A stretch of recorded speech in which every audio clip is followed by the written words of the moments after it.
tullut? Että... No aika silleen kun minä arvelinkin. Joo, että mitä yllättävää ei tullut. Ei silleen. No niin. Joo. Hän mielellään ottaa vähän apuja vastaan tossa, että kauhean silleen niin omatoiminen se ei täällä ollut.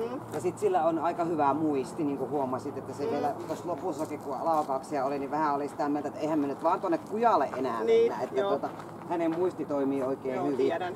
Joo, eli katsotaan mitä me tähän pöytäkirjaan laitettiin. Niin toimintakyky, eli se sen omatoiminen kyky ratkoa näitä ongelmia. Ja vielä se paras vaihtoehto on se, että ne ratkotaan sillä rohkeasti ja reippaasti.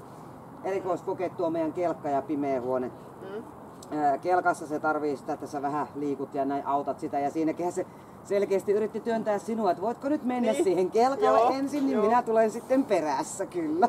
Et se on, tarvii sun tukea ja apua ja siellä pimeässä kanssa, niin siihen se kyllä aika, se sinnitteli siellä aika kivastikin, mutta tarviihan se apua vähän sen, että se lähti, mutta sun perään se tulee ja te olette hyvä pari niin kuitenkin, että se oikeasti haluaa susta tukea ja ottaa susta tukea. Niin se arvosana toimintakyvystä on -1 pieni.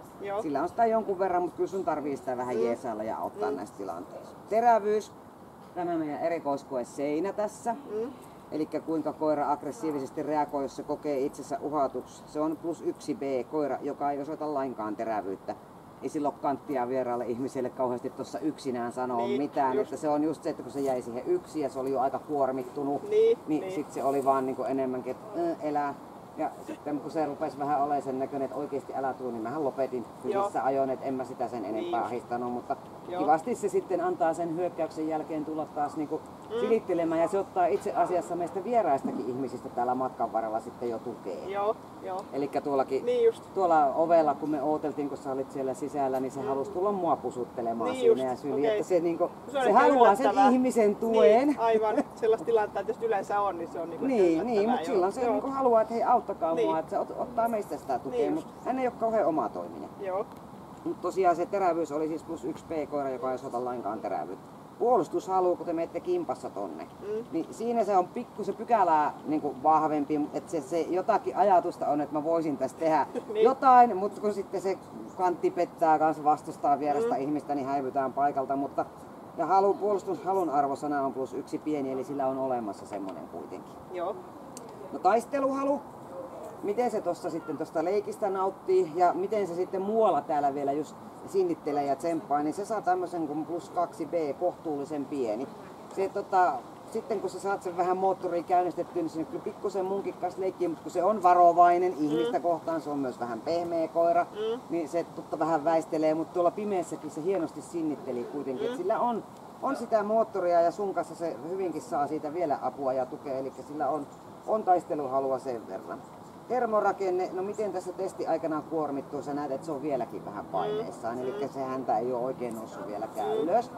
Eli kyllä tämä hänen mielestä aika rankka tilanne oli, mutta tässä on tarkoituskin, että sitä koiraa kuormitetaan. Mutta se pysyy kuitenkin vielä plussan puolella, ei se niin paljon hermostu, että meidän olisi tarvinnut miettiä tuossa, että voiko tätä jatkaa. Vähän kävelytetään ja näin, niin sitten taas homma toimii.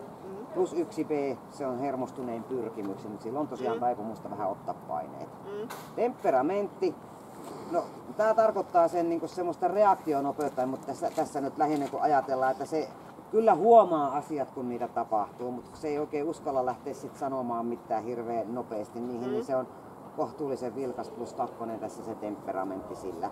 Ja se, että sen välillä on vähän semmoinen, niin että menee lujaa johonkin suuntaan, se on se pehmeys, mikä sitä juoksuttaa. Eli se on semmoinen matala häntä koipien välissä ja pyrkii niin poispäin, niin se on pehmeyden tuomaa semmoista väistämistä, että mä en halua tuonne. Ei temperamenttia. Eli kovuus, jota tässä nyt jo sivuisin, niin se on -2 pehmeää, sillä on hirveän hyvää muistia. Sen takia se vähän alun välillä kiskoo tonne ja näet, ei mennä äiti tonne.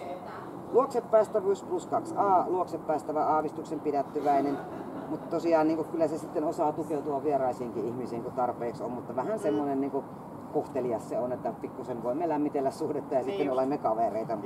Ihan hyvin sen kanssa täällä toimeen tultiin. Sitten nämä laukaukset, se on niin kauhean kuormittunut tuossa jo, että sitä ei voi niin ihan laukaus varmaksi sanoa, se on tämmöinen niin laukaus kokematon tällä lomakkeella. Se, että se on vähän sellainen niin pinkeä, mutta ei se pois pyri eikä sillä mitään niin pelkoa sinänsä ole, mutta se on jännittynyt. Eli se on laukaus kokemattoman puolella tässä. Pluspisteitä on 117 ja sitten me nipistellään sieltä toimintakyvystä ja tuosta pehmeydestä 31 pois, niin teille jää 86 pistettä. Ei kannata näitä pisteitä katsoa, vaan just sitä, että mitä kaikkea tässä oli. Mutta yhdessä te olette ihan mainio pari ja sun kanssa se koira suoriutui. Silloin sitä moottoria kuitenkin tossa sä saat sen sillä nelulla kotona on niinku eri tavalla, se on nimenomaan. Ja tämmönen, tässä kun kuormitetaan koko aika painaa niin enemmän, niin eihän tällaisia tilanteita missään muualla tulekaan. Joo, mutta onkin mielenkiintoinen sen takia just. Hieno Hilma, olitko hieno?